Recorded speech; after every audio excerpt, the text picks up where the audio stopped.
Merci beaucoup Nabandeko Baso Ndabiso Nakati à www.congofrance.com. Vous êtes le bienvenu Nakati émission Oyo actualité à la une tout solaka comme d'habitude. Makambo belé Oezoleka Nakati Yamboka Nabiso Congo. Mesdames et messieurs, Toro Solola sur la réalité Oezoleka Amida Chature. Azalaki invité Nakati à parquet. Voilà, mesdames et messieurs, Baotiko relâché au cours de cette émission Actualité à la une. Pour nini tout le temps, Bazaliko interpellaka Amida. Mesdames et messieurs, problème yango ezanini. Boss à la branchée connectée. Et là, on nango oh, tu peux retenir par rapport à discours. Il y a président Félix Tshisekedi. Est-ce que le discours naïe est malamu to est mabé?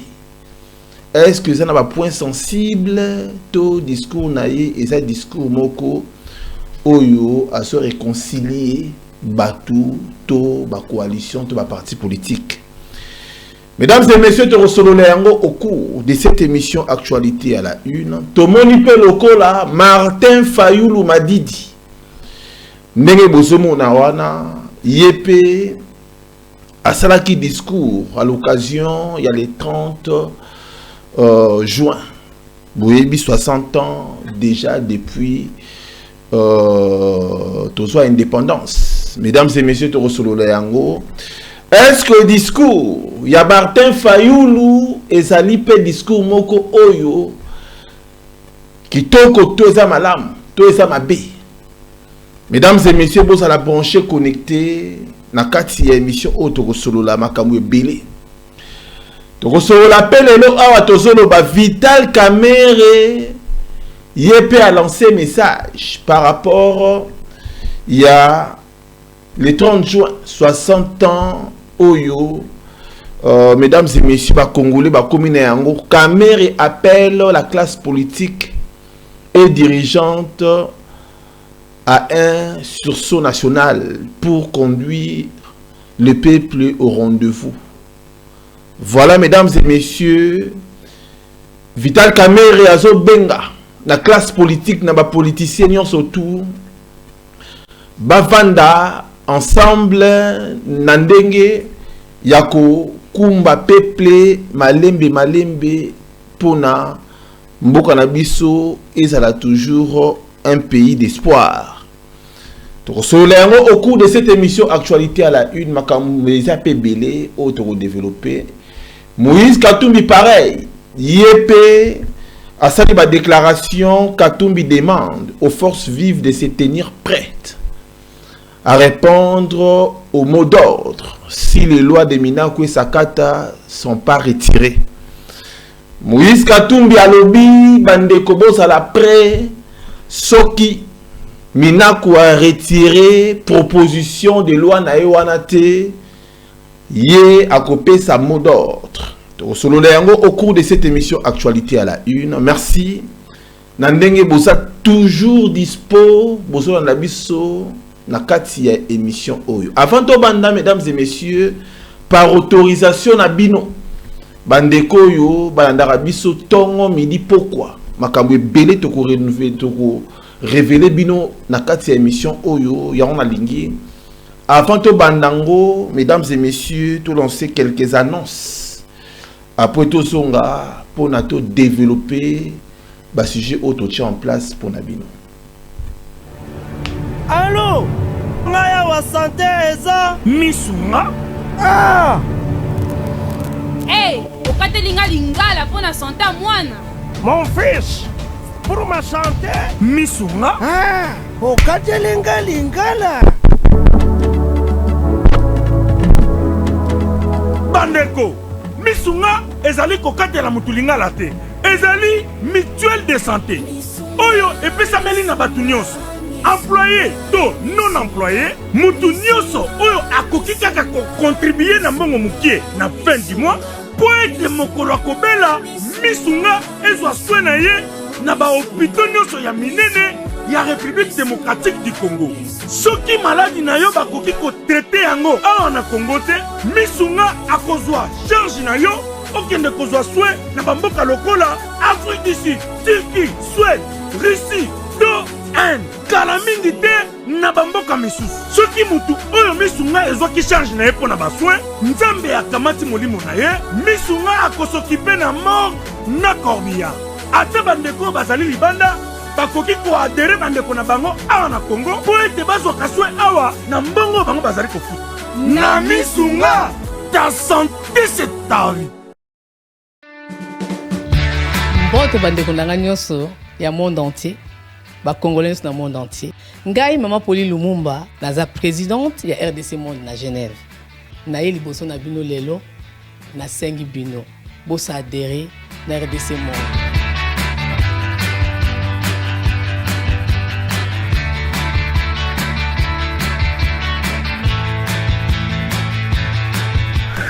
Bosenga kibiso des comptes RDC Monde depuis ça qui transparence au bosenga kibiso. Bokota na compte na biso ya YouTube bokomona sur RDC Monde TV, tout est détaillé là-dedans. Bandeko langai otala ce qui nano botalité. Bokende na YouTube sur RDC Monde TV bokomona RDC Monde et saliba preuve na. RDC Monde, la transparence totale. 32 239 23 francs suisses. Na Kationa, tous en statistiques par pays. Pour la Sabino, tous en premier Suisse, deuxième France, troisième Belgique, quatrième les États-Unis et ainsi de suite. Na RDC passe en la 4. Bino, vous avez hésité, Boya, transparence, tout le temps à projet futur. Bisson pour ça l'amour. RDC Monde, Katabo. Salut tout le monde, moi c'est Achille Butungu. I do work for Unishow by AFH under Cedric aussi. Tozako faire appel na bino nyonso tu bozako la nanga sikoyo o azo vive na kati ya UK ya Royaume-Uni seulement que tozako pesa ba service protection et assurance. Tozako pesa assurance vie, life insurance. Et ça que soki mutu azana bo moite ba futi yo mbongo. Mbongo bako futa yo eza pona ko couvrir l'enterrement pe na suko tika héritage na bana yo et en même temps so zaki na ndako ozwaka na crédit et ko ipe ko futa ndako na yo toza susu na auto bengi living cost ezali produit oyo soki mutu abeli azana ndako osala ka plus de 20 heures yaka soko beli assurance ko futa yo mbongo pendant que ozana ndako zo sala te. Et nous avons aussi building and content. Ce que vous avez yo bien au futeraka, on go protéger ndakuna yo, donc au futa yo. Toza susu na autre mais critical illness, assurance maladie. Tango mutu, ozali susu na problème à santé, au beli sérieusement, l'assurance te paye. Toza na ba témoignage de belé muto yo afutami parce qu'abela qui m'a dit critique. Naza juste na besoin ya ko témoigner par rapport na makambo ya assurance onde kona biso Achille azako sala. Tango likame zui biso et que maman santé dérangée, maman bazana droit ko futa ye autant. Réalité za ke ba honora parole na bango pe ba pesa misolo e sengela ki par rapport na oyo biso tozwa. Que za aventure te, eza vraiment sérieux. Nous sommes là pour vous. Why wait? Pourquoi attendre? Mieux vaut prévenir que guérir. Donc, kozela teti na suka. Naza apona ko aider yom tozo landanga, oza na kati ya Angleterre, na Royaume-Uni. Easy Pack for Less, la compagnie la plus professionnelle et la mieux équipée pour tout fret maritime vers le Congo. De nos bureaux de Dallas, nous expédions vos colis et véhicules vers Kinshasa en République démocratique du Congo. New Hampshire, Maryland, North and South Carolina, Atlanta, Champaign, Illinois, Minnesota, New Mexico, California, Seattle, de tous les États-Unis. Envoyez-nous vos colis pour votre prochain conteneur partant le 15 juin et arrivée prévue à Matadi le 30 juillet 2020. 45 jours ya pamba, batata bamama, botinda bakoli nabino et paye Easy Pack, compagnie moko ya sûr. Votre fret est sécurisé dans notre warehouse avec caméra 24h/24, départ et arrivée à Matadi sans problème. Voyez comment nos clients reçoivent leurs colis et sont satisfaits de Easy Pack for Less à Dallas, Texas. Faites-nous confiance. Happybox TV, c'est la télévision autrement. Envie de voir vos chaînes préférées du Grand Congo, africaines et autres, obtenez pour Happybox TV. Bolanda biso na Happybox TV. Ça veut dire décodeur Oyo, ils ont la chaîne nyonso tout ya monde entier, surtout ya Afrique. Pour na bato nyonso, pozotuna, bolobi makambo Happybox. Nga naza musika na kozwango wala. C'est facile comme bonjour. Ok na site na biso happybox.com. Kaka nde boboni ba komi wana. Obeti na acheter box. Okoti au contacter biso pour vous expliquer comment nous kosala pour ozwango et pas ba distributeur na biso baza partout dans le monde. Happybox, c'est le meilleur de tous les box. Des sports, des films, des théâtres de chez nous, avec des chaînes exclusives comme Télémaboki, chaînes religieuses et chrétiennes avec Happybox TV, vos chaînes préférées accessibles directement sur le smartphone et tablette. Attendez plus, achetez votre box Happybox TV à 50 € plus un mois de gratuit. Merci beaucoup, mesdames et messieurs, pour votre disponibilité. Nous sommes de retour sur notre plateau de congofrance.com. Comme toujours, Toyaka Nakati Abanda Kunabino pour vous informer na makambo ebele sur les kanamboka na biso Congo. Lelo ato solo ba awa Amida Chature, la femme ya Vital Kamerhe azalaki convoquée la justice. Mesdames et messieurs, convocation Oyo, c'était plus pour na appeler ça ba détail par rapport à procès à 100 jours. Amida bakangaki collaboratrice naïe. Une certaine femme Oyo abandé kovana na kati ya limité.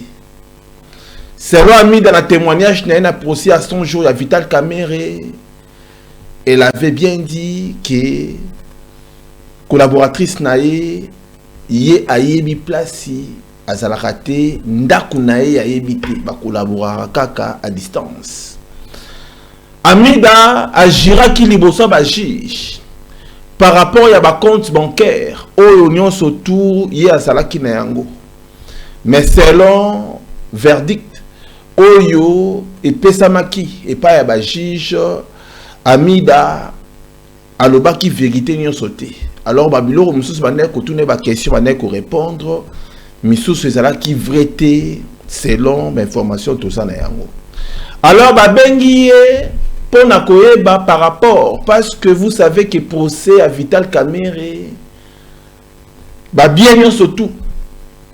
Ya Vital Kamerhe ezalaki ba blokaki yango bloqué par l'État congolais. Alors Amida selon information tout ça na yango yepe asalaki entreprise moko songolo par rapport ya ko livrer pe ba ciment. Alors il y a toute une série de questions oyo batuna qui pona ayeba na ko répondre. Alors Amida Chature à répondre et la justice a zongisi libre à monique la culpabilité moko eza likolo na été alors batikié azonga nae et pas nae tranquillement. Donc voilà mesdames et messieurs, na bato bazo komake bakangi non bakangi été parce que à se défendre bien. Souvenez-vous, ça fait 3 jours que bengisa ki pe na justice. Il a fallu akende alors a bengaki avocat nae pour na akende ko représenter na kati ya justice. Et aujourd'hui avocat nae akendaki mais en tout cas la justice a sengaki aloba que ça nécessaire il faut car Amida ye moko azala présente pour na batune ba question oyo etali ye famille nae na ils ont lié Makambouya 100 jours mbongo à l'État. Voilà, mesdames et messieurs. Tout le qui na dossier Moussousou, ils ont dossier Lelo Awatomoni. Toujours Makambu Oetali 30 juin, 60 ans. Il y a anniversaire le 30 juin, jour d'anniversaire, il y a indépendance. Il y a RDC. Mesdames et messieurs, Binonangaï Tokomituna, depuis Congo et soit indépendance, Tilelo, Boebisangaï To, Bomituna, et l'on connaît Nango Oyo Congo et créé depuis 1960 jusqu'à nos jours, jusqu'à 2020.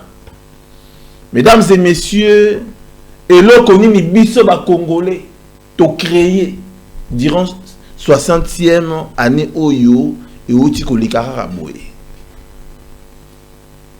Est-ce que l'on comment produit Moko Zali Made in Chine ou tout le monde arabe chinois ou tout le monde Made in Kinshasa RDC? Tonga ya Pamba Congolais a créé Tongate. Congolais a créé Kaka Kwanga. Congolais a créé Kaka Boîte. Mais Congolais a créé l'Issoussou Nini, 60e année, les Karaboué, mesdames et messieurs.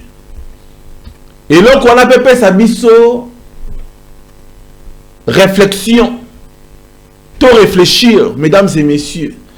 Ba politicien, ba saleli biso nini durant, ba anino surtout, et outi koleka awa. Biso peuple, to sali nini pona mboka na biso. Ce sont des séries de questions qu'il faut se poser. Mituna eloko ni na saleli mboka na ngai. Na 60 ans oyo, mboka na ngai kokisi. Depuis l'indépendance, ya mboka na biso Congo en 1960. C'est ça, mesdames et messieurs. Ce qui te nobito kende et pas ya ba politicien. To suis Lumumba, Kasavubu, Moulele, ba politicien surtout au basala qui na série wana en 1960. Mesdames et messieurs, et même li ba même la biso nini. To ebi ke basala ka makasi ba senga indépendance. Est-ce que le l'autre koloba que nous sommes indépendants? Mesdames et messieurs, nous sommes au moins libres, mais nous ne sommes pas indépendants. Nous dépendons encore des autres. Moutouaza indépendant, à cause de là, libre dans sa totalité. Ça veut dire que, à quoi qu'on soit, on a besoin d'aide moro quelque part. On a besoin de quoi assister. On a besoin de que ba pesa ba don. On a besoin de que ba kabelaye. Mais aujourd'hui notre pays et ça na ba don, ils ont ba don par-ci par-là. Ba don, il y a États-Unis, ba don il y a France, trop 17 millions, il y a France, il y a Belgique, tout pays mobimba et vivre à Canada au monde. Congo, ils ont produit nini. C'est ça mesdames et messieurs, lokoyo biso ba congolais, il faut tout se poser. Congo na biso et ça ko fabriquer nini. Et l'on ni nango eza sur les marchés au Congo et fabrica. Exact. Marque nini o eza sur les marchés au Congo et zo fabriqué. Exact. Mais ce que tali biso ba congolais surtout na classe politique. Ba politicien toujours au soana, toujours bitumba ba tension. Mais elo koni nango oyo bomemi sur les marchés auto ko beta tolo soki to bimi libanda tolo ba ke voilà to kokisi 60 ans yambo kana biso depuis indépendance to gagner lokobo to gagner lokobo to gagner lokobo et loko moko to gagner té surtout na ba politicien parce que le peuple est dirigé par des hommes politiques. Le peuple est dirigé par un président qui vient d'un parti politique. Le peuple est dirigé par un premier ministre qui vient d'un parti politique, PPRD. Ça veut dire que c'est la politique, c'est les politiciens des bases dirigés peuple. Mais est-ce que les dirigeants ou les dirigeants peuple bien Mobutu Sese Seko bilan na ezanini? Laurent Désiré Kabila bilan na ezanini? C'est ça, mesdames et messieurs. C'est ok côté à Joseph Kabila depuis 2001. Bilan na ezanini. Aujourd'hui, Félix Tshisekedi depuis à Kota. En 2018. Aujourd'hui, tout ça en 2020. Bilan na ezanini. Ben, élection 2018. Voilà, mesdames et messieurs. À côté de 2019, exercice na bandi. 2019 jusqu'à nos jours. Bientôt 2 ans. Bilan na ezanini. Voilà, mesdames et messieurs, tout est comme on a discours. Il y a le président Félix Tshisekedi. Mesdames et messieurs, tant que tout le monde a discours, il y a le président Félix Tshisekedi, tout est comme on a discours. Il y a Martin Fayoulou Madidi. Martin Fayoulou a lobby à sa président élu. Félix Tshisekedi a lobby yende à sa président de la République. Moutaro contesté à sa té. Discours mi balé na pays moko. Tout ça finalement a combien de présidents na Congo? C'est ça, mesdames et messieurs. Est-ce que nos politiciens sont conscients na loko bazo sala? Est-ce que nos politiciens sont conscients que basali ko créer tension na mito ba peuple congolais? Bazo créer tension na mboka.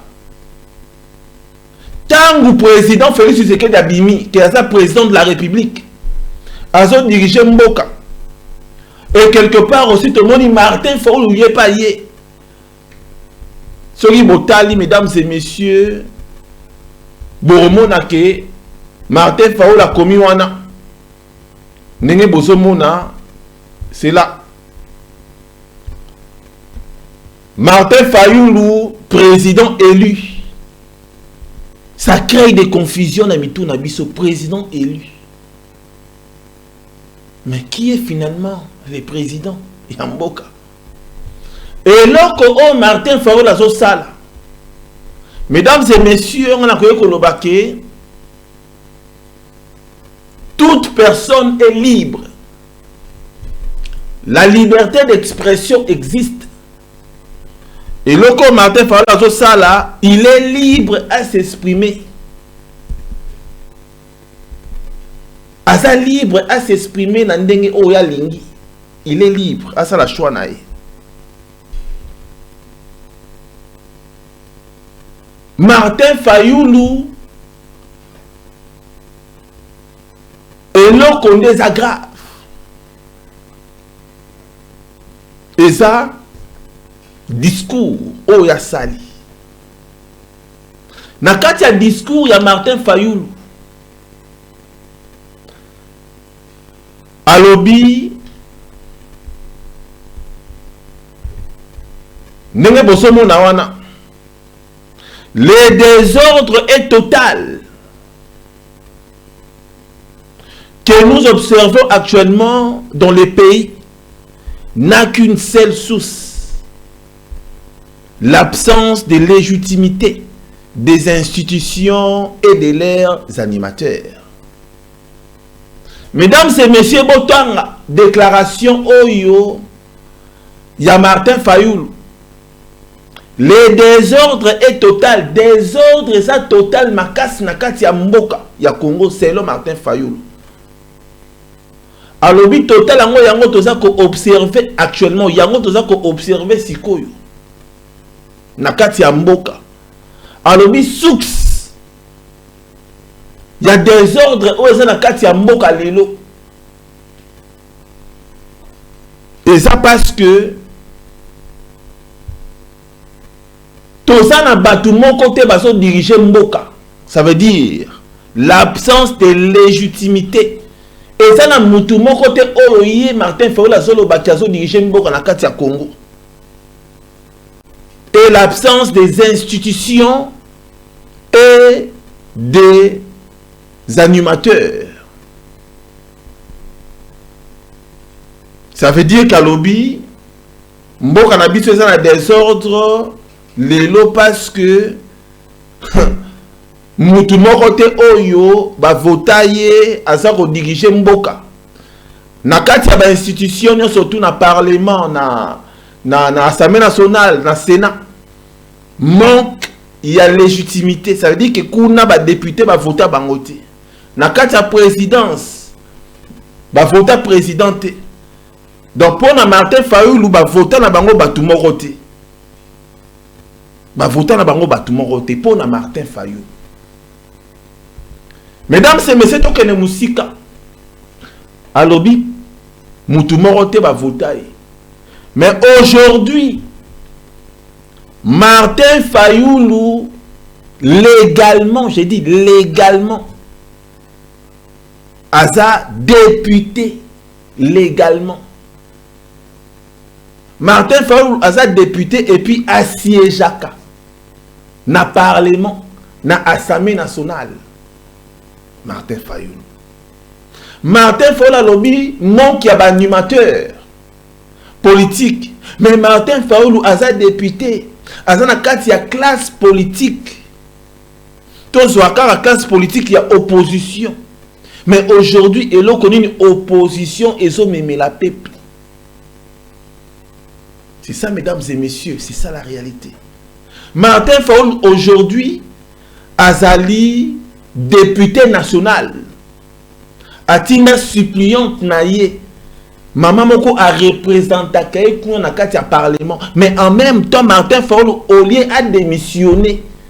Parce que Assemblée wana yi asobe ngango za na légitimité te. Assemblée wana Martin Fayulu alobi ke Assemblée wana eza Assemblée Moko ezali na ba fraude belé. Mais pourquoi Yamadi dit il n'a pas démissionné officiellement pour na kolobake ngai na boyi na nga kozala député. Mais Martin Fayulu siège. C'est un député national. Aperceva Kambongo chaque fin du mois. Pourquoi pas ya kolobake? En tout cas, moi, m'a dit, à partir d'aujourd'hui, n'a pas besoin sous mbongo te.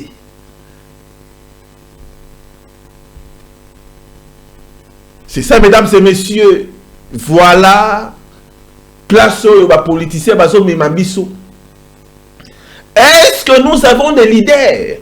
Un leader, c'est celui qui ne peut pas marcher ou vivre dans l'escroquerie ou dans makambu ya lokuta ou na makambu ya bafiose. Ce qui a monique sa clarté, un vrai leader. A kolobake peuple makambu wana ça normal te ngana kokota makambu wana te. C'est ça un vrai leader. Akobima. Mais Martin Fayulu, pourquoi bimite na kati ya Assemblée nationale? Parce qu'il est toujours représenté.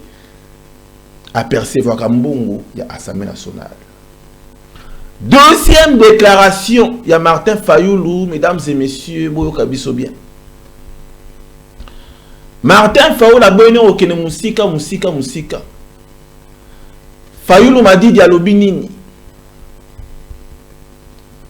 Mesdames et messieurs, Botala, Fayulu au Congolais, je sais que la situation est explosive et que le pays n'est pas gouverné.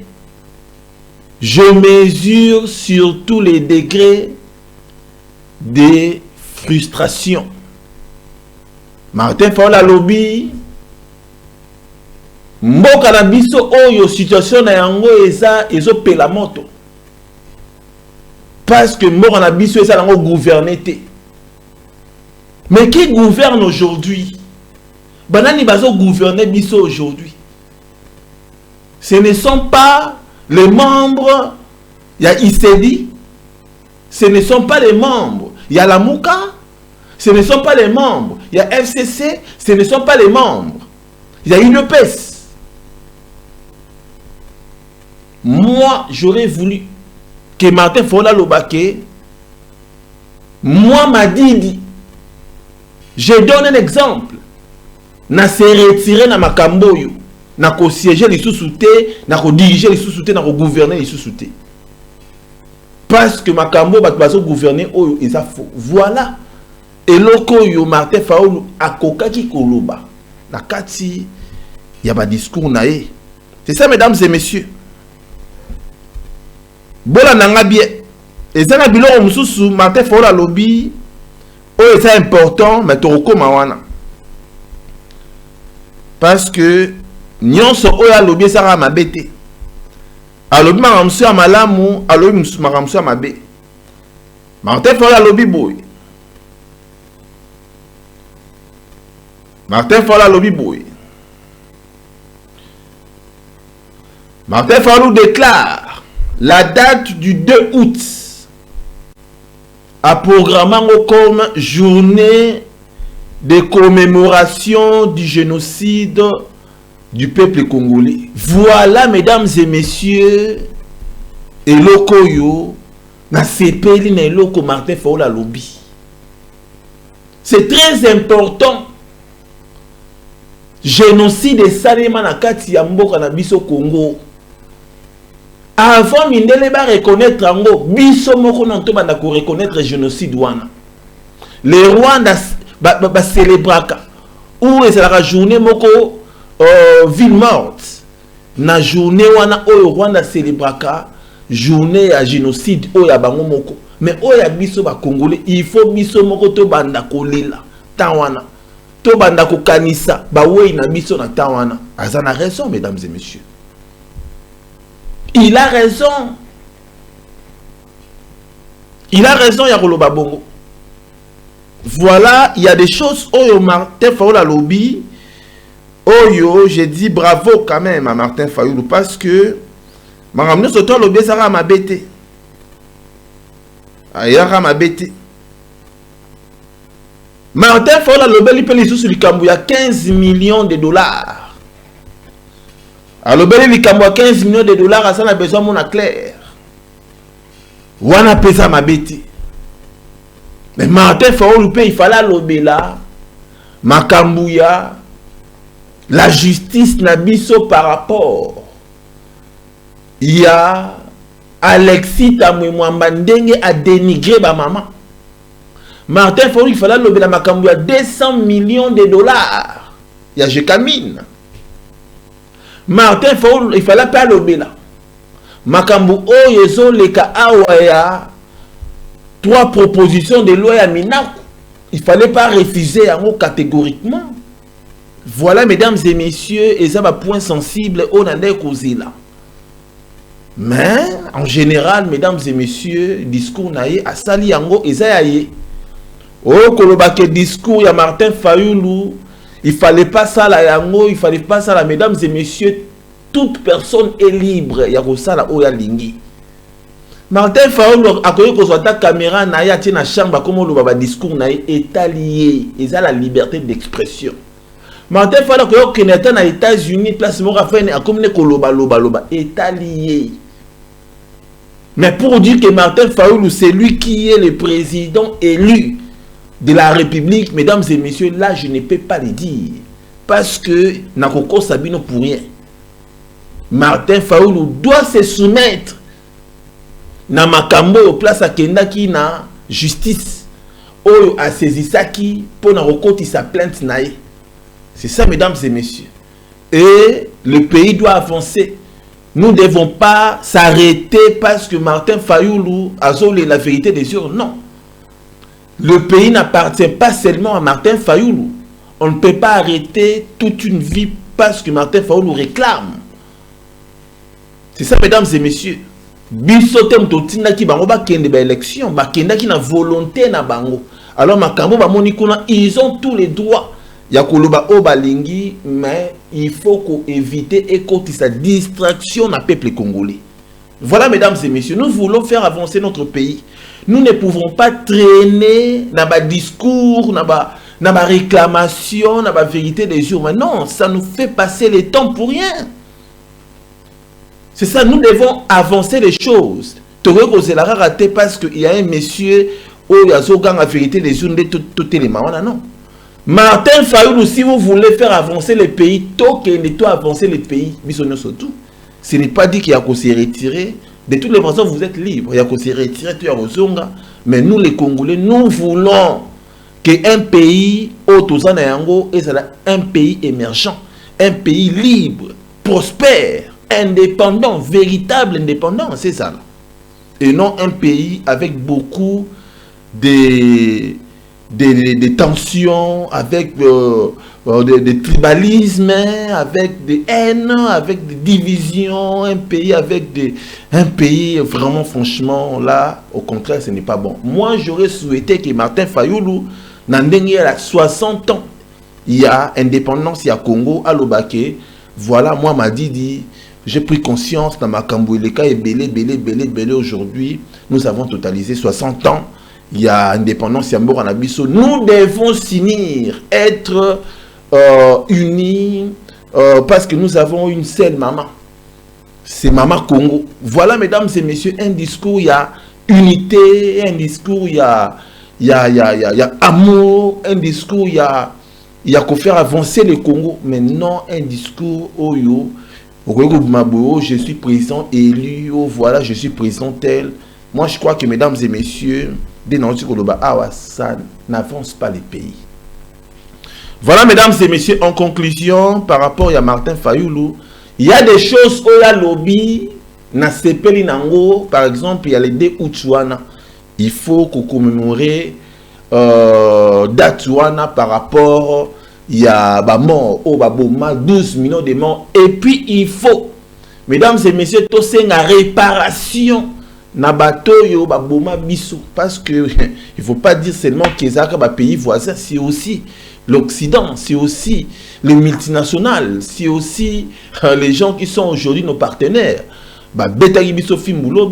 Il faut que arranger pour faire avancer les choses. C'est ça, mesdames et messieurs. Mais avant les politiciens on a baya, avant les multinationales on a baya, avant la grande puissance on a baya, il faut que Congolais, vous êtes unis, surtout dans la casse politique.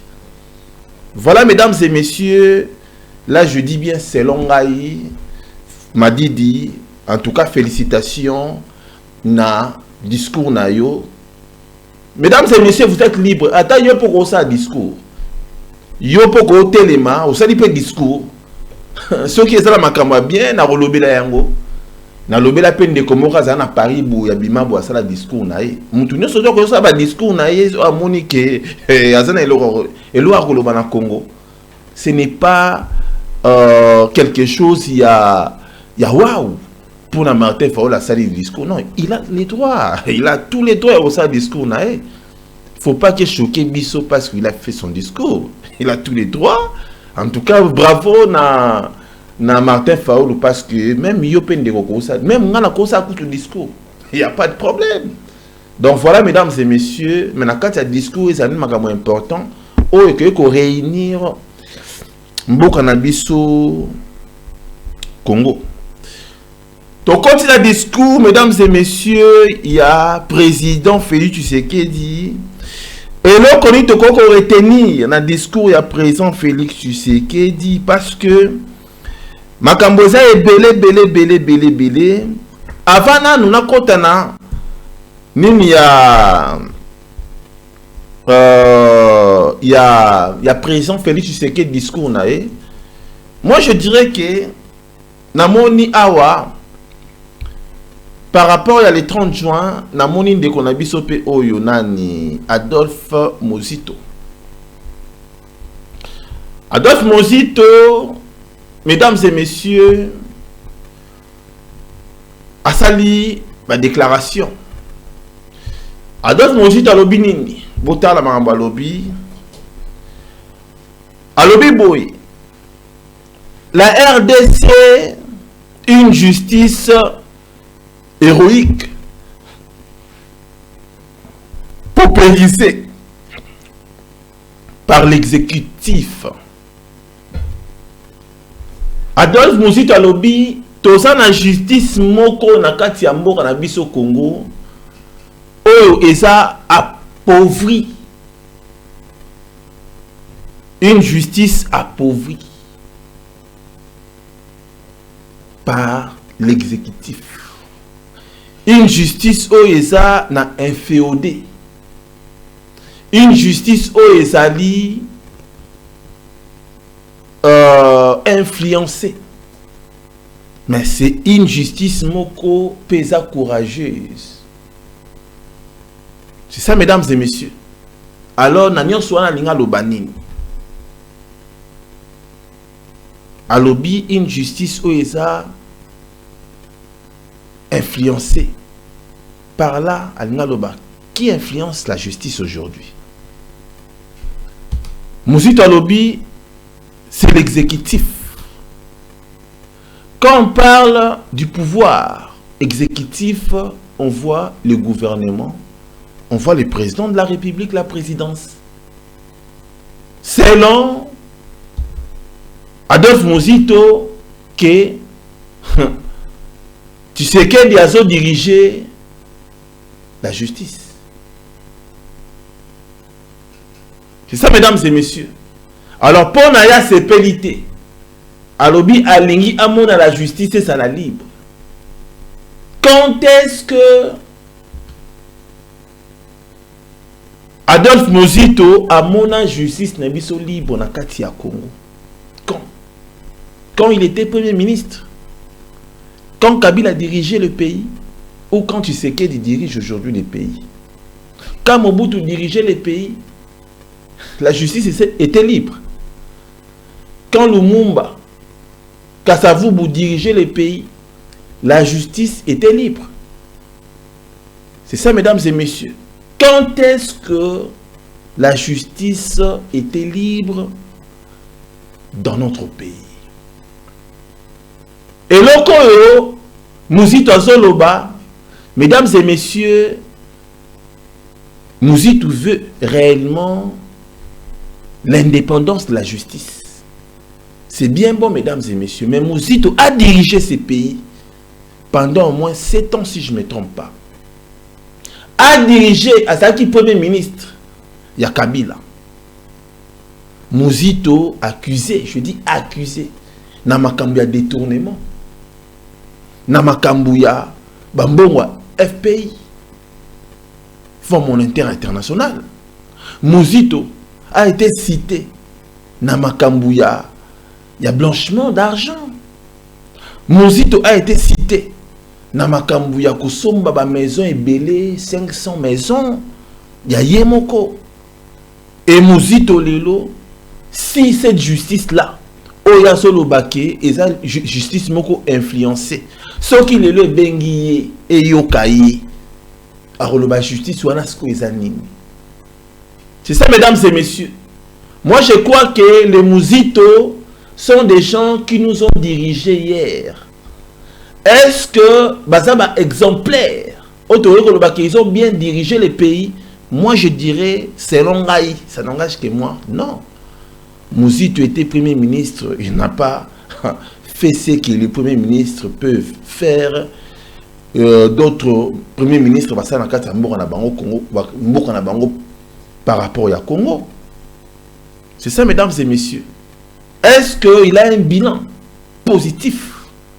Mesdames et messieurs, c'est à vérifier. Mais moi, je crois que Mouzito, si réellement c'est un homme, je dis si il est vraiment un homme sincère, il doit tout d'abord passer devant la justice et se justifier par rapport à toutes les accusations Oyo accusées. Voilà, mesdames et messieurs, aujourd'hui, à comme opposant, il faut peut-être tourner. Quand est-ce que Mouzito est devenu opposant?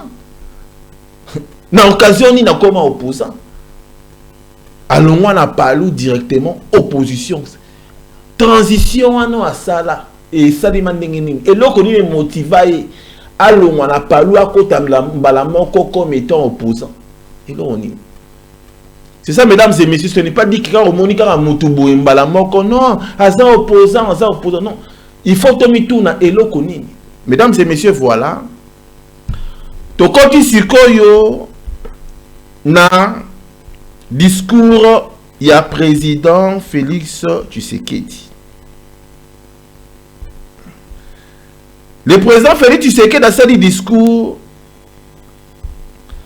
Na kati discours na ye ezana makamususu ya mabe na makamususu ya malamu. Mesdames et messieurs, makamuni ya malamu oyo le président Félix Tshisekedi a lobby. Boyo kanga bien. Namakamalam Félix Tshisekedi à lobby, aucune majorité politique ou parlementaire, d'où qu'elle vienne, ne peut outrepasser les principes fondateurs. Non, les principes fondateurs, pardon, de la République. Félix Tshisekedi à lobby, quelle que soit majorité moko boye, quelle que soit minorité moko boye, quel que soit parlement moko boye, eza na mutu moko te akoki kobebisa ba principe fondateur ya république, ça veut dire la loi, la constitution. C'est ça, mesdames et messieurs. Et ça lit des éléments oyo tokoki kobuka yango te. Tokoki kobebisa yango te. Quel que soit bosa soi-disant majorité. Principe, il y a partage du pouvoir. Et ça, loi. Il y a des articles oyo bokoyi koyako ambouye yango te. Voilà, mesdames et messieurs, et loko yo yamalam parmi les choses ou parmi le point oyo Félix Tshisekedi à lobby. À lobby les sous-souboy. J'ai attendu certains parler avec ironie ou crainte de la République des juges. Nayoki batumoko bazoloba ke mboko ekoyime mboka ba juge. À Kebisi Bango. Mesdames et messieurs, là aussi, c'est quelque chose de bien. Oyo lelo, Félix Tshisekedi a lobby que il faut qu'on à la justice et ça la musala na yango. Ce n'est pas parce que bon la justice est comme ça la musala na yango, mais il faut qu'on y a ko embouiller cette justice. Voilà, mesdames et messieurs. Et là, on me Félix Tshisekedi a lobby boy. Je n'accepterai pas sous qu'aucune prétexte de réforme judiciaire qui par l'air d'acture et contenu porterait atteinte aux principes fondamentaux réjouissant la justice.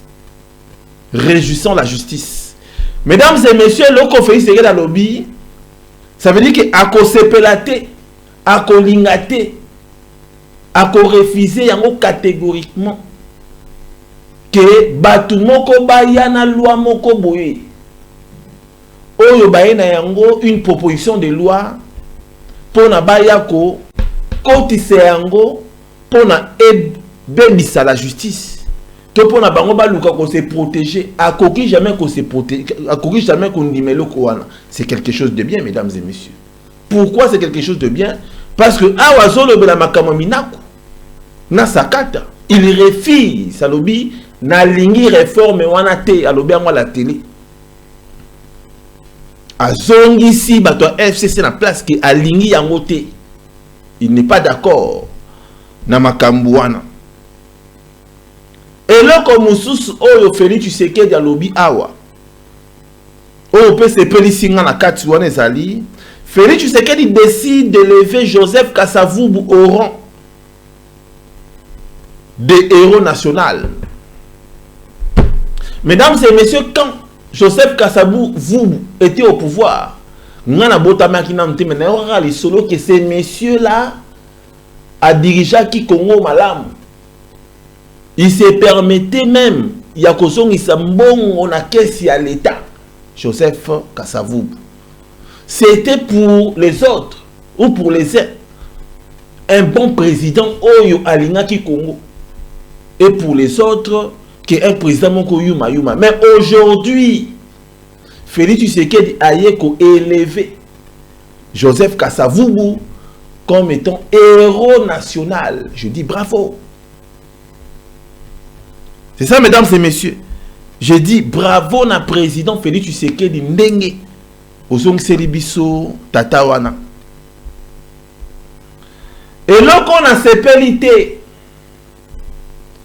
dans ma discours, j'aurais souhaité que le président Félix Tshisekedi a lobé la paix makambu oyo. Il y a Batak oyo, il y a ba Zimbabwéen, il y a ba Tanzanien, il y a ba Zambien, il y a Soudan oyo baza ko attaquer biso, voire même le Rwanda et l'Ouganda. J'aurais souhaité que Félix Tshisekedi a lobé la yango pe par rapport à Batak oyo baza ko attaquer biso dans le président de Béliangote. Là, mesdames et messieurs, ce n'est pas bien. J'aurais souhaité que ça la bongo. Et là, on a sepelité dans Katsuan et Sanini. Félix Tshisekedi sur les retombées de ses voyages. Rien que pour la Banque mondiale, et les Fonds monétaires internationaux, depuis février 2019, notre pays a mobilisé plus de 3 milliards 400 millions de dollars en dehors des prêts. Non. Depuis avril 2019, notre pays a mobilisé plus de 3 milliards 400 millions de dollars en dons et en prêt. C'est là où, mesdames et messieurs, dans ces pérités, notre pays, ce n'est pas un pays où on vivra dans les dons, où on vivra dans les prêts, où on vivra dans les défa. Notre pays, ce n'est pas seulement un pays où on a un pays où on a nyongo. Non, mesdames et messieurs, kokota nyongo et ça qu'on s'appauvrir davantage. Ce comme on dit moutou, asana ba nyongo belé, à cause s'en sortir balamon côté, c'est trop difficile. Parce que ça na ba nyongo belé, il faut fouta il faut fouta kuna, il faut fouta kuna, il faut fouta kuna. Félix Tshisekedi dans lobby tozi badon. Ba pesi biso badon. Il n'est pas interdit de recevoir des dons. Mais quand même, mesdames et messieurs, il n'est pas souhaitable, aussi souhaitable. Il y a qu'au vivre car on a badon. Comment yo papa, maman, on a au vivre quand on a allocation familiale. Comment yo papa, maman, au vivre quand on a bon abana. Depuis au banda, depuis au potocara, au vivre au travail raté. C'est ça le vrai problème. Qu'au vivre na badon, et ça m'a bêté, mais ça souhaitable vraiment té. Et l'autre ça souhaitable, et zali, qu'au kangamotema. Kenara kayu tongo midi pour vivre na mbongo na yo ya yo moko ya motoki mais ko vivre na mbongo oyo bazo défisa yo bazo kabela yo. Mesdames et messieurs, et ça bien dit, na un grand pays comme le Congo to bana ko defa, un grand pays comme le Congo ba kabela rabiso to zo rabadon maintenant wanande na sepeli na ngote. Normalement Félix Tshisekedi, il fallait insister dans la production. Le Congo doit produire. Il faut ça la bilan. Qu'est-ce que le Congo a produit de 1960 jusqu'à nos jours? Et produire nini? Alors il faut pas relancer production enfin que 60 ans au Toleki à Bouzoba, comme ça tant que Tozoba a 61 ans, to bandango na ndenge ya production. Fabrication Made in Congo, fabriqué par les Congolais. C'est ça, mesdames et messieurs. Nalinga Kibungu. C'est savoir même la vision qu'on construit Mboka. Tout qu'on reconstruit Mboka. C'est ça, mesdames et messieurs, discours au président Félix Tshisekedi Asali. Moi, selon moi, dans mon yango, il y a un peu de lacunes. Il y a un peu de makambo belé. Et on a l'objet, j'aurais souhaité. Nalingana sepela mingi, nazo sepela mingi, soki ezalaki bongo. Malheureusement, et c'est l'équipe. Voilà, mesdames et messieurs, En conclusion, le président Félix Tshisekedi tango soyoka discours wana eza discours moko oyo sur 100%. Nakoki koloba ke eza discours oyo eza na ba 80%. C'est ça, mesdames et messieurs, parce que rejet déjà à trois propositions, c'est bon. Faire de la justice est la clé. Nakati ya moka pour elande la batou, la justice élève une nation, bravo. Mais dire makambu ya badon, non. C'est ça, mesdames et messieurs, donc 80%. Félix Tshisekedi déclaration na ça bien. Alors, Félix Tshisekedi yé Moutazali aujourd'hui président de la République est reconnu officiellement dans le monde. Président de la République, il y a RDC. Bon, c'est trompé. Moutou Moussous, président État lié. Mais officiellement, Otoyebi, président Félix Tshisekedi.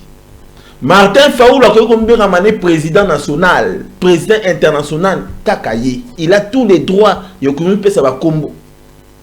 Et ça peut m'abêter. Et ça peut par exemple vision naïe. Tout le monde a réango. Moi na msusu oyo.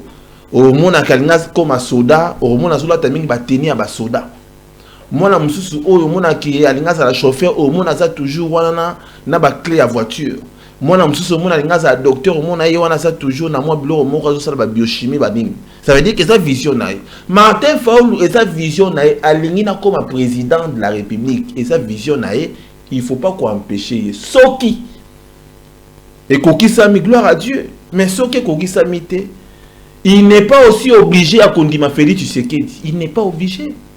Mais Aye Bake, c'est un leader, un grand leader Yambo en Abisso Congo. Alaxa exemple. À vivre dans NT, à vivre dans division T, à vivre dans la séparation T, à vivre dans unité. C'est ça, mesdames et messieurs. Il est libre, mais nous avons besoin que Mboka soit là, acteur politique, classe politique, une classe politique où ils ont un bateau, ils vont réfléchir pour la réussite de Mboka au Congo. Et non, bateau, il y a sa division, la Mboka, la tension dans la Mboka au Congo. Dans la minute où Martin Faoulou doit ou devait rentrer au pays pour na barrière na ba processus wana oyo ya ba loi minako. C'est ça, mesdames et messieurs. J'aurais souhaité que ça la bongo. Alors total là, Martin Faoulou est aux États-Unis. Total là, mesdames et messieurs. Merci beaucoup.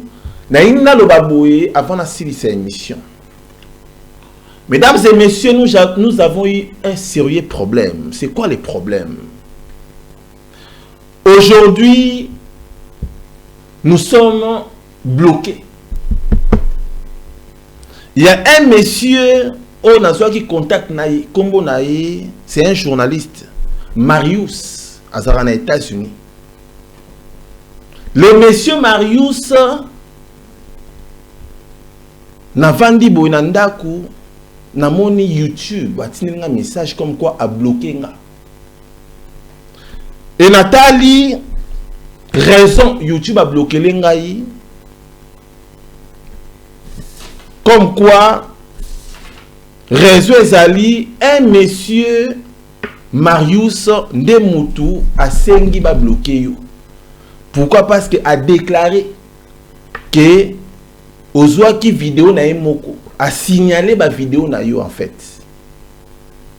Alors tant Nathalie n'a dit bon.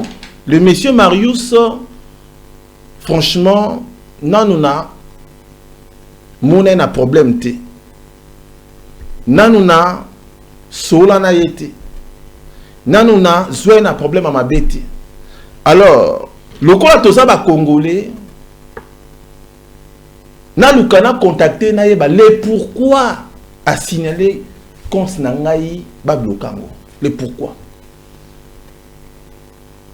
Alors, mesdames et messieurs, na komé lié à répondre, na ebisinga abenga, na bengaï, na bengi, a ebisinga boy, alors bindeko, na s'excuser parce que naeba quitté et ça erreur oui ça les mina pesa qui compte na ngai na mutu moko na société moko oyo bango ne mutu basali ki ba bloquer yo na mais messieurs procédure ezalaka soko zo réclamer vidéo procédure ezali ya ko contacter non la personne oyo azana vidéo na yo osengiye à l'amiable supprimer vidéo oyo yo moni kezaya yo c'est ça. Alors maintenant là nous sommes bloqués toré ko sala sous ba live té.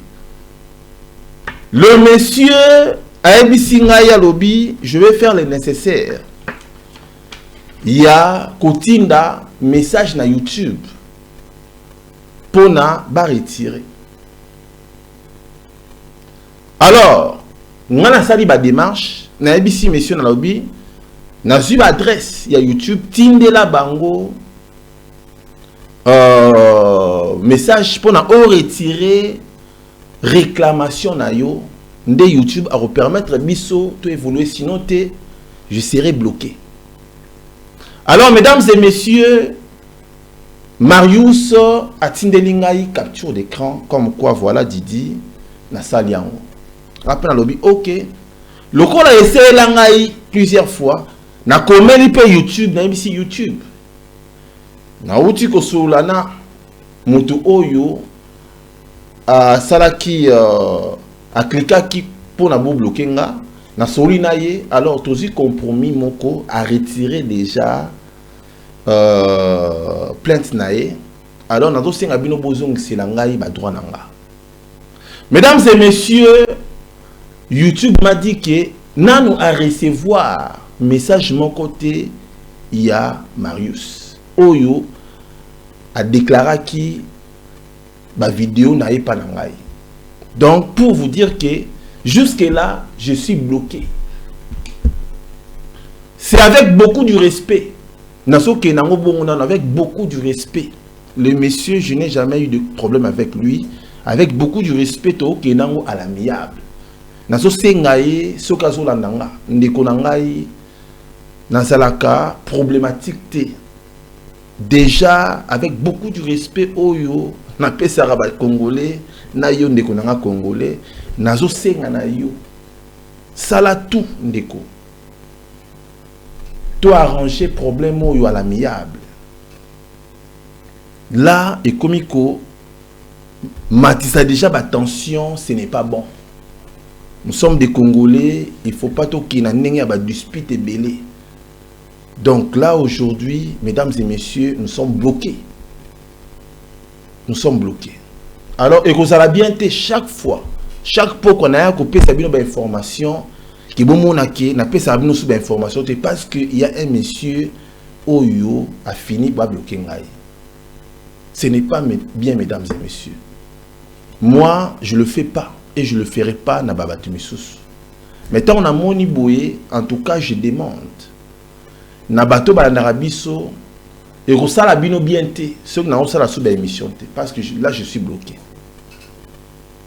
Donc j'ai passé les messages directement na bino bato bo monenga lobi na sala ki émission té, c'était dit à ça. Donc je suis bloqué.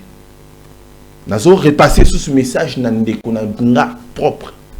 Marius, aux États-Unis, avec beaucoup de respect, Nazali vraiment patienté. En tout cas, mon frère, mon cher frère. Ça là, que situation on a beau arranger, s'il vous plaît, pour ne pas avoir des ennuis côté nangato côté na yo ezala malamuté. La ligne toke na yo na nenga kitoko ya kimia entre nous les Congolais avec beaucoup de respect. Ça l'a bien. Voilà, mesdames et messieurs, c'est comme ça. Bah, oh, bah, c'est là qui choquait, toi, bah, que j'étais bloqué. En tout cas, j'espère bien que le message est passé. Ndekonanga Marius, Nathalie, comme vous avez 3 ou 4 fois, avec beaucoup de respect, au Nazo Pesae pour l'instant, parce que c'est un déco.